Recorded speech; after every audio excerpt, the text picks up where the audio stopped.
Grace stood in front of the mirror in her wedding dress, and she could not stop shaking.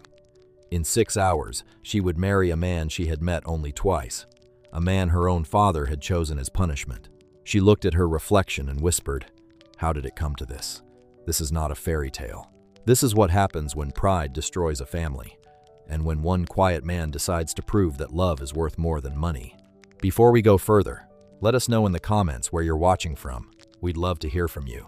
And if you're new here, click the subscribe button so you never miss any of our upcoming videos. Grace Whitfield grew up in a mansion on the edge of town, the only daughter of Richard Whitfield, a man who had built a shipping empire from nothing. Richard loved his daughter, in his own way, but he loved his reputation more. He measured people by their bank accounts, their last names, their zip codes. Grace was different. She read books about ordinary people who fell in love in ordinary ways. She wanted a life that felt real, not a life built on appearances. She had turned down 2 arranged engagements already, and each time, her father's patience grew thinner. "You will marry someone worthy of this family," he told her one evening. Grace didn't know it yet, but that single sentence would change the direction of her entire life. The third arrangement was with a man named Marcus Bellwether, the son of Richard's biggest business partner. Grace met him once, at a dinner where he spent the whole night talking about himself. She told her father, calmly but firmly, that she would not marry him. Richard's face turned red. He slammed his hand on the table hard enough to rattle the plates. "You think you can keep refusing the men I choose?" he shouted. Grace didn't back down. She said she would rather be alone than spend her life with someone who didn't see her as a person. Richard stood up, straightened his jacket, and said words he would later regret. "Fine. If you won't marry a man of status, I'll find you the poorest man in this city." 6 months later, 2019, Richard's real estate manager mentioned a young carpenter who fixed the fence on one of Richard's rental properties. His name was Daniel Carter. He was polite, hardworking, and lived alone in a small rented house on the west side of town. Richard saw an opportunity to teach his daughter a lesson she would never forget. He arranged a meeting, disguised as a simple business errand.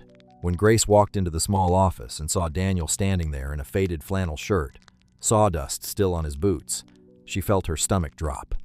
She understood immediately what her father intended to do, and for the first time in her life, Grace felt truly powerless.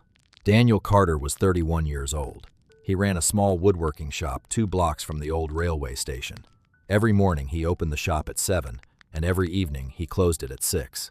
He built cabinets, repaired old furniture, and fixed doors for the elderly neighbors down the street, often refusing to charge them. People in town liked Daniel, but they also felt sorry for him. They assumed he was just another young man, struggling to make ends meet. What none of them knew was that after closing the shop each evening, Daniel would drive across town, change his clothes in his car, and disappear into a building nobody in this neighborhood had ever thought to connect to him. When Richard proposed the marriage to Daniel, he expected him to refuse, or better yet, to be so intimidated that he'd beg for money instead. Daniel simply asked one question: "Does Grace know about this?" Richard said it didn't matter, that this was a business decision between men. Daniel sat quietly for a long moment, thinking of his late grandfather, a man who once told him, "The way people treat someone they believe has nothing, tells you everything about their character." Daniel looked at Richard and said, "I'll marry her, but only if she agrees, not because you're forcing her." Richard laughed, certain that Grace would never accept a man like this. He was wrong. Grace agreed, not because she wanted to, but because she saw something in Daniel's eyes that night that she couldn't explain.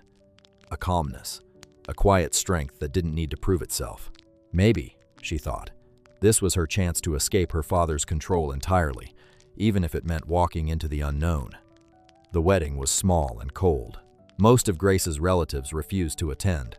Her closest friends stopped returning her calls. Whispers followed her everywhere. Her father actually married her off to a carpenter. She must have done something terrible. Grace stood at the altar in a dress that cost more than Daniel's entire shop, and she cried, not from joy, but from humiliation. The months that followed were not easy. Grace moved into Daniel's small house, a modest 2-bedroom home with a leaking kitchen faucet and mismatched furniture he had built himself. She had never cooked a full meal in her life. She had never done laundry by hand. Daniel never once complained or mocked her struggles. He taught her patiently, without judgment, the way someone teaches a friend rather than a burden. Slowly, something unexpected began happening between them. Grace started noticing small things. Daniel never seemed anxious about money, even though his shop barely made enough to cover rent. He would receive short phone calls late at night, always stepping outside to answer them. She began to wonder who her husband really was.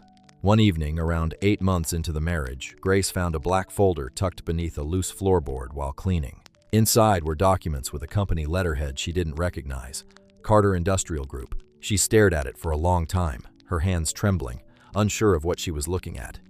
When Daniel came home that night and saw the folder open on the table, he didn't panic. He sat down across from her, took a deep breath, and said quietly, "I was going to tell you eventually. I just needed to know you'd stay for the right reasons first." Grace felt her chest tighten. "Stay for what reasons, Daniel? Who are you?" Daniel explained everything. 10 years earlier, his grandfather had passed away and left him controlling shares in Carpenter Industrial Group, a manufacturing company employing over 4,000 people across 3 states. Daniel had grown up watching his grandfather struggle with loneliness, surrounded by people who only wanted access to his money. Before he died, his grandfather made Daniel promise something: live simply first. Let people show you who they are before they know what you have. So Daniel kept the company running quietly through a trusted executive team, while he lived an ordinary life above his workshop, testing every relationship the same honest way his grandfather once had. Grace sat in silence, trying to process 10 months of assumptions crumbling at once. She wasn't angry about the money. She was hurt by the secrecy. "Did you marry me as some kind of test?" she asked, her voice breaking. Daniel shook his head firmly. "No. I married you because you looked at me like a person, not a mistake, even when everyone around you told you I was beneath you. That's rare, Grace. That's not something I could risk losing to money too soon." Grace didn't respond right away. She walked outside, sat on the porch steps, and thought about every cruel comment her family had made about her poor carpenter husband. She thought about how none of them had bothered to actually know him, and slowly, her hurt turned into something closer to respect. Meanwhile, back across town, Richard Whitfield's shipping company was collapsing. A failed contract with an overseas partner had triggered a chain reaction. Banks pulled financing, investors withdrew, employees were laid off in waves. Richard, the man who once measured worth in bank statements, was now facing the loss of everything he had built. He sat alone in his office one night, January 2020, staring at foreclosure notices, realizing he had no one left to call for help. His business partners had vanished the moment the numbers turned red. For the first time in his life, Richard understood what it felt like to be judged by circumstance rather than character. It was a painful, humbling lesson. Word eventually reached Richard that Carpenter Industrial Group had expressed interest in acquiring distressed shipping contracts in the region. He assumed it was simply a larger corporation circling a weakened competitor. He requested a meeting, desperate to salvage what remained of his company. When he arrived at the downtown office tower and stepped out of the elevator, he saw his own daughter sitting beside the chairman's desk. Then he saw Daniel, dressed in a tailored suit, calmly reviewing a report. Richard froze in the doorway, his mouth slightly open, unable to form a sentence. The room fell silent, except for the quiet hum of the air conditioning. Richard finally understood who he had truly been mocking for the past year. "You're Daniel?" Richard managed to say. Daniel nodded, his expression calm, without a trace of satisfaction or revenge. Richard's pride, the very thing that started this entire chain of events, crumbled in an instant. He sat down slowly, his hands trembling, and began explaining his company's situation, practically begging for a partnership to save what remained of his employees' jobs. Daniel listened without interrupting. When Richard finished, Daniel said something Richard would remember for the rest of his life. "When you thought I had nothing, I still respected you as Grace's father. Now that you know what I have, I need you to understand something clearly. Respect isn't something that should change based on someone's bank account." Daniel agreed to help restructure Richard's company, but not without conditions. Every employee who had been unfairly let go during the layoffs had to be offered their job back. Wages had to meet a fair, livable standard across every department. And Richard himself had to step back from daily leadership, taking an advisory role only, while a new management team focused on long-term stability rather than short-term profit. Richard, humbled in a way he had never experienced before, agreed to every term.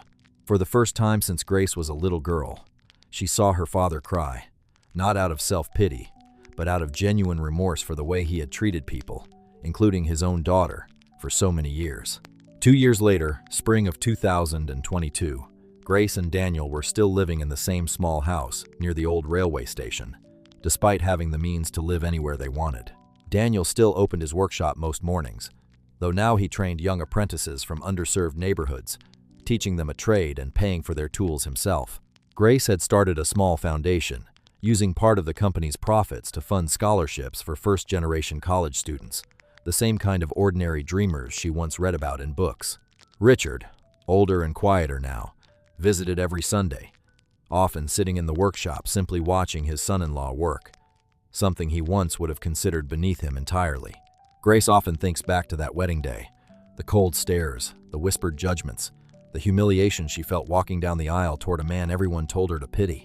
She realizes now that the people who judged her that day were measuring the wrong thing entirely. Daniel never needed anyone's approval to know his own worth, and in the end, that quiet confidence is what taught an entire family the difference between price and value.